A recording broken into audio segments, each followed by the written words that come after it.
Greetings everyone, this is Puya. In this video I'm gonna talk about queues. We already saw what an abstract data type is and already talked about stack. Abstract data types are containers that have specific properties and they have associated operations, and they are defined independent of the implementation. Stacks and queues are two linear abstract data types, or ADTs, that provide us with different ways of organizing data. So they're containers of data, and different ADTs work well in different scenarios. For different problems, we might want to use stack or queue or tree or graph or other ADTs. So in this video, we're going to talk about queues. So what is a queue? We are already familiar with a queue in real life scenarios. So whenever you have a shared resource that many clients want to take advantage of or use that resource, in real life we have usually queues of those clients, and people are gonna be inserted in the queue from one end, and they're gonna be served or removed from the queue from the other end. So unlike stacks that would only have one opening, if you remember, we show the stack as a three-sided container that would only have a top part open. Both insertion and removal of data would take place from the same end. But in the queue, you can think of it as a corridor that it would have two openings, what we call back or rear. And if we want to talk about linked lists, we can also think of this as the tail, and what we call front, or in the case of linked list implementation, we call this head. Okay, so removal of data or removal of the client, serving the clients, take place from one end, and inserting new data or new clients take place from the other end.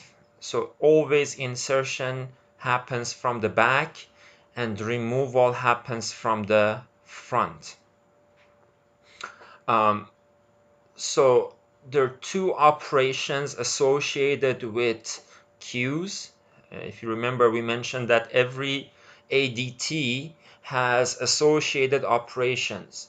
Two main operations associated with queue are called enqueue, which is similar to push in the stack terminology, and dequeue, which is similar to pop in stack terminology.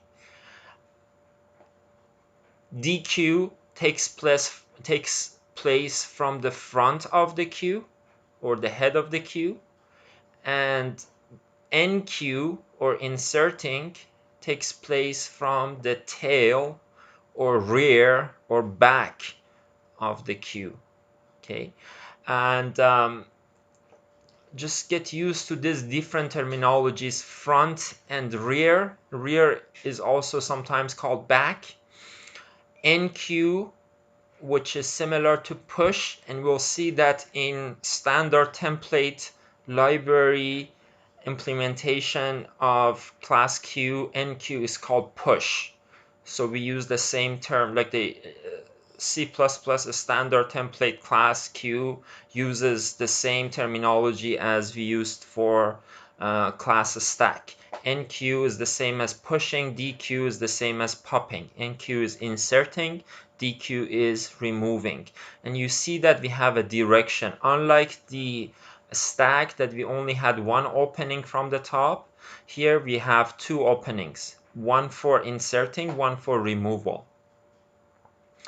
There are many applications for queue. This is real life application, line up for cars at a police control, or any lineup, like if you line up for coffee at the Tim Hortons or Starbucks, or queues in the supermarket, uh, bank processing transactions against an account. So like if you have many transactions, like if you go to an ATM, if you have many transactions, these transactions are going to be placed in a queue and they're going to be processed in order. In computer applications, CPU scheduling is another application of queue. CPU is a finite resource that many processes, many applications need to share. Okay, so how this resource is going to be shared among different applications is going to be using queue um, uh, abstract data type. So processes would be lined up, would be placed in a queue, and they're going to be served as they come in. So they're going to be inserted from the rear or back of the queue, and they're going to be removed or processed from the front. The same thing for memory management. Like if you have a resource like memory that's finite and it has to be shared among different applications, different programs, this management, it's gonna take place in order of how the applications come. Like the first one is gonna be first served. So this is an example of a queue. So this is the resource that we have, right? It's a telephone booth. Um, so in the beginning, you see that we don't have any clients, we don't have any data. So the front and rear are both of them pointing to something that um, like it doesn't have any data. This is what we call an empty queue. And then insertion happens. So this lady is both the front and rear of the queue. So this is the first person who showed up. Then we have another enqueue operation. So this guy who wants to use the same resource is inserted into the queue, is placed into the queue, but it's going to be placed at the rear. So now the front of the queue is this lady and this guy is at the back of the queue. And another enqueue operation, so another lady is at the queue now, so it's inserted or enqueued or pushed at the rear of the queue. Now we have the front of the queue as this person and the rear or back of the queue as this other lady. The removal or dequeue operation takes place from the front. So the person who was at the beginning, at the front of the queue, is going to be removed from the queue first. Okay, so unlike the stack that the last data was removed first, now here you see that the first data, the first person who showed up, is going to be removed from the queue first. And then another dequeue operation, this guy is going to be using this resource. And again, like we end up having both front and rear pointing to the same person.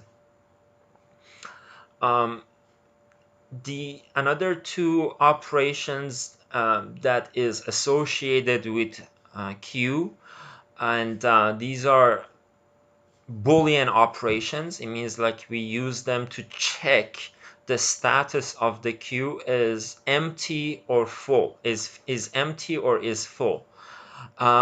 So one thing that we have to be very careful when we want to dequeue from a queue, when we want to remove data from a queue, is that our queue is not empty. If the queue is empty, we can't remove anything from the queue. There's no data to be removed. There's no person to be served.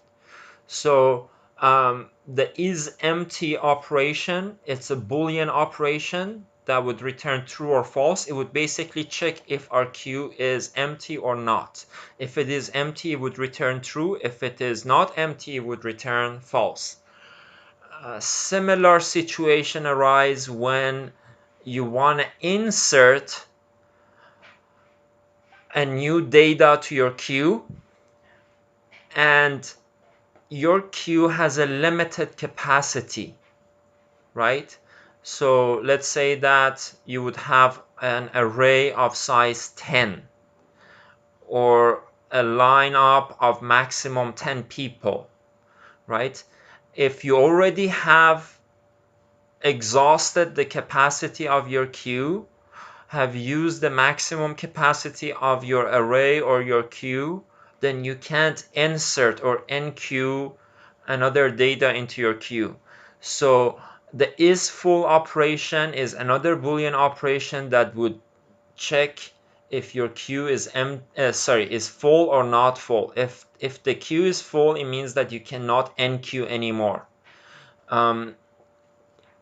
So when you want to dequeue or pop something from your queue, you always have to make sure that your queue is not empty. And when you want to enqueue or push something into your queue, you have to make sure that your queue is not full. This is the case when you have limited capacity in your queue. So the property, the most important property of a queue is first in, first out, first come, first serve, FIFO, or last in, last out. You remember that for stacks, we said that it was last in, first out. In a stack of plates, the plate that you place on top of the stack is going to be the last plate that you put on the top of the stack is going to be the first plate that you remove from the stack. But here in the queue, the data that you inserted first, that you enqueued first, it's going to be dequeued first.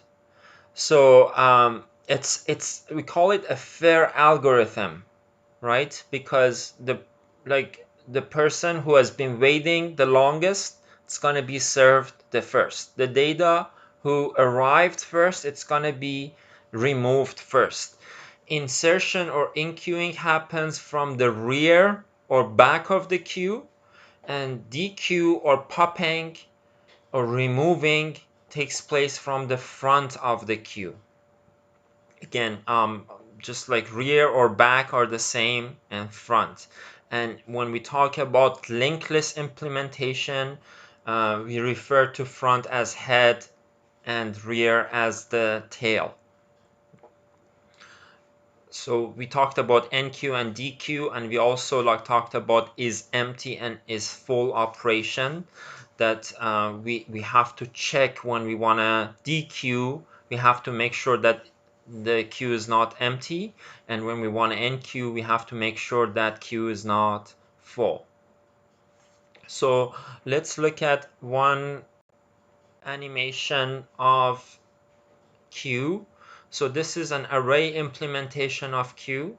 So you will see that like the number that I'm gonna enter here, it's gonna go to the front. So in this notation, tail is showing the index at which we're gonna insert the new data. You will see that when we want to implement arrays, we're going to use a different algorithm. So I'm showing this to show you that there is no single implementation for queue. You can implement it in different ways. Here, this is our head, and this tail is basically showing the number that you're gonna enqueue next, where it's gonna go, which index it's gonna go at. In the implementation that I have in the slides, I'm gonna use a different algorithm, right? So let's enqueue another data. 20, it's gonna go at the rear of the queue. Another one, 30, it's gonna go here. Okay, and I can enqueue up to 14, or sorry, up to 15 different numbers. And if I dequeue, which number is gonna be removed? This one or this one or this one?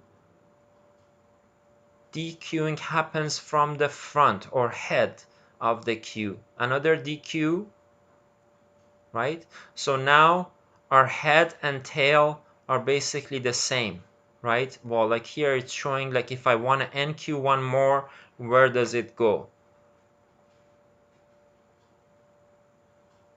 Okay, so this is just like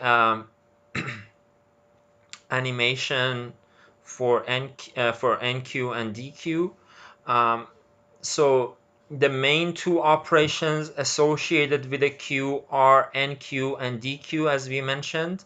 The property of queue is FIFO, or first in, first out. Also, you can think of it as last in, last out. So again, like this is showing that if we only have a queue of one number, the front and rear are the same. If we enqueue, it's gonna go to the rear, another enqueue, another enqueue, another enqueue, and if we dequeue, we remove data from the other end. So and like I'm repeating this for like the 10th time, but it's very important. Enqueuing happens from the rear and dequeuing happens from the front. So let's look at this pseudocode here. Let's see what happens if we enqueue and dequeue these data. If we have a queue called my queue, and if I enqueue 5, let's assume that initially this queue is empty. If initially the queue is empty, we know that we can't dequeue from it. So we enqueue 5. It's gonna go from the rear of the queue, and at this point rear and front are gonna be the same. Both of them are 5. Then we enqueue another one, so 4, it's gonna go in the rear of the queue. So now we have 5 in the front, 4 in the rear. Now we are dequeuing. So if we dequeue, which number we're gonna dequeue or remove from the queue? The one that came first, the one from the front. So 5, it's gonna be removed from the queue, and it's gonna be placed in the variable item. So now item is equal to is equal to 5, and my queue only has one data, which is number 4. We enqueue another 4 into the queue, so we have 2 4s in the queue. We enqueue item. What is the value of item? Is number 5. So now our queue has 4, another 4, and 5. The front is 4, the rear is 5. If we now dequeue from the queue, it's gonna be taking the first 4, the first number 4 that was enqueued in the front.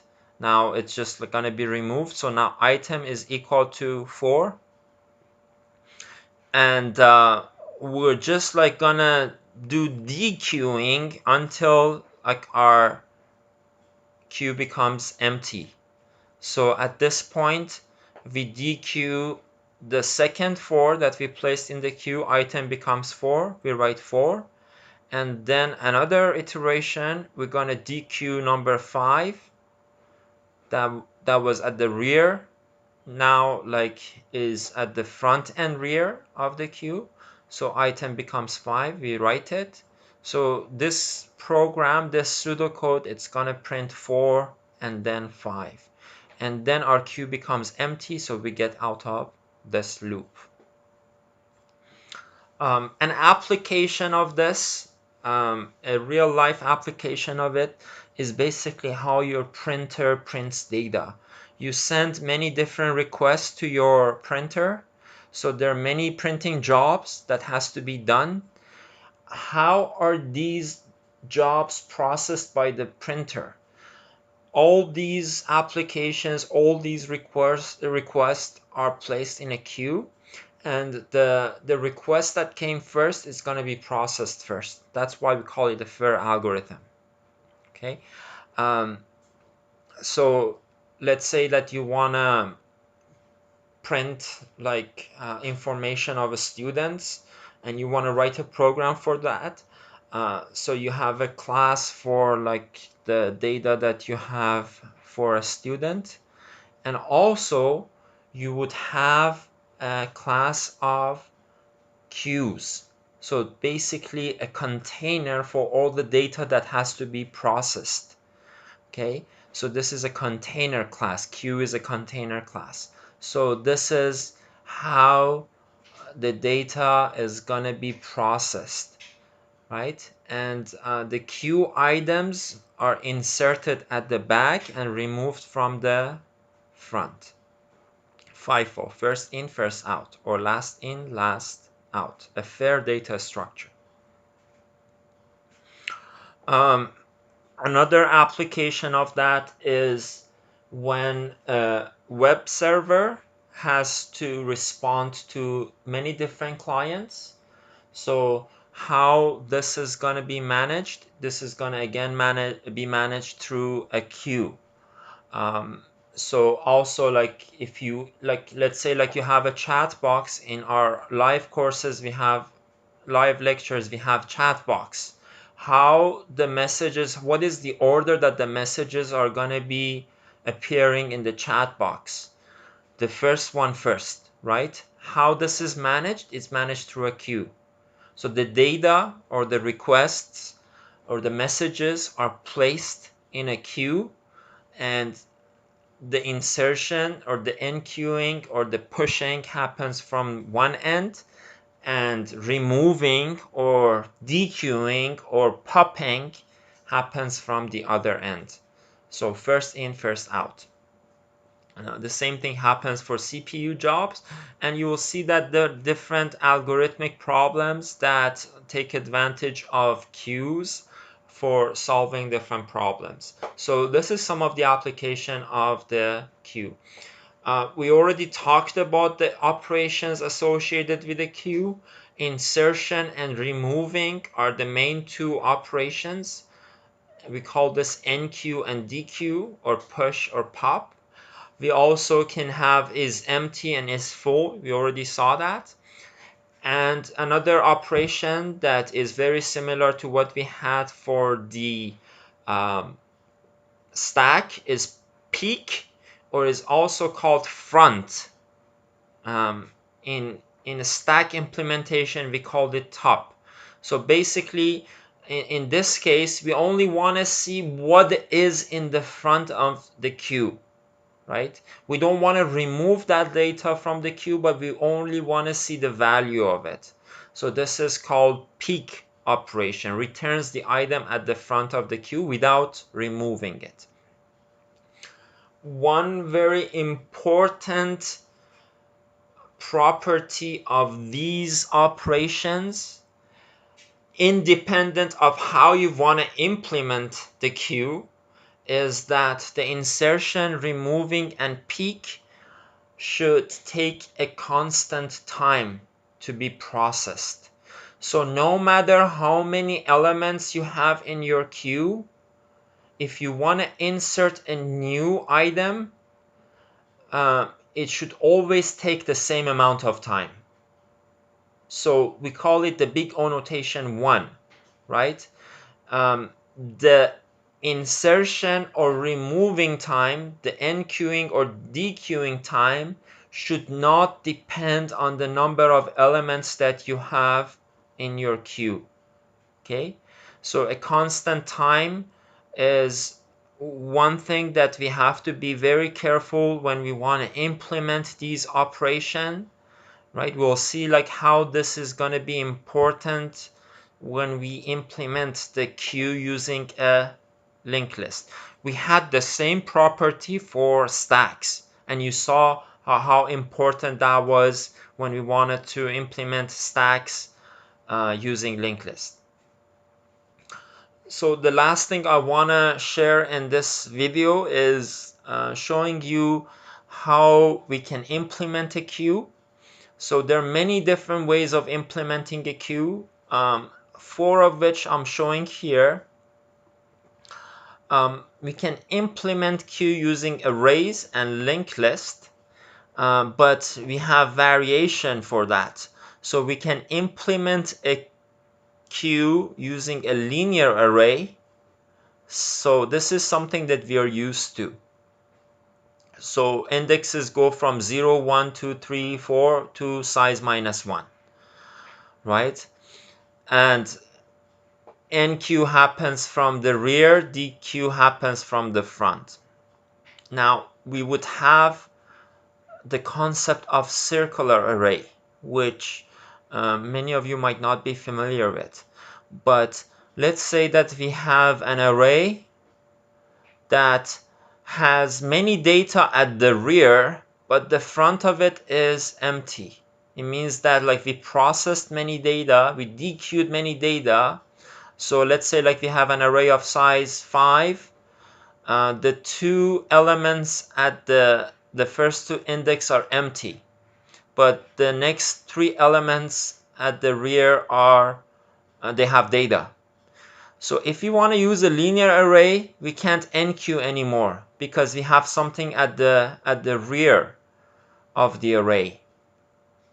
Okay, so it's a linear array. So like you can only go at the rear. But if you use a circular array, it means that it would if you reach the end of the array, and if you have empty spot at the front, you can just basically go back to the front and enqueue in the what used to be the front, now it's going to be the rear. I shouldn't have used the term front, sorry, at the beginning of the array. We'll see, like we're going to implement this, so it's going to make more sense as I show it on a whiteboard, and then we're going to implement it in C++. We have, similar to stack, we can implement a queue using a linked list. So in this implementation, we would have the head of the linked list as the front and the tail of the linked list as the rear or back of the queue. And removal or dequeuing happens from the front, or like popping. Enqueuing or pushing or insertion happens from the rear or tail of the linked list or back of the linked list. And similar to the concept of circular array, we can have a circular linked list. I'm going to talk about this in detail. In a linear linked list, we would have a head pointer that would point to the head of the linked list, and we would have a series of nodes, a sequence of nodes, and at the tail, the pointer part of the tail, it's gonna point to a null pointer, right, to nothing. But we can make a circle, we can make a loop, we can make the pointer part of the tail point to the head of the linked list. This is what we call a circular linked list, and we're gonna see all the implementations in the series of videos that's gonna come next. I'm gonna stop this video at this point. Thank you so much for your attention. Stay tuned for the next videos. Bye bye.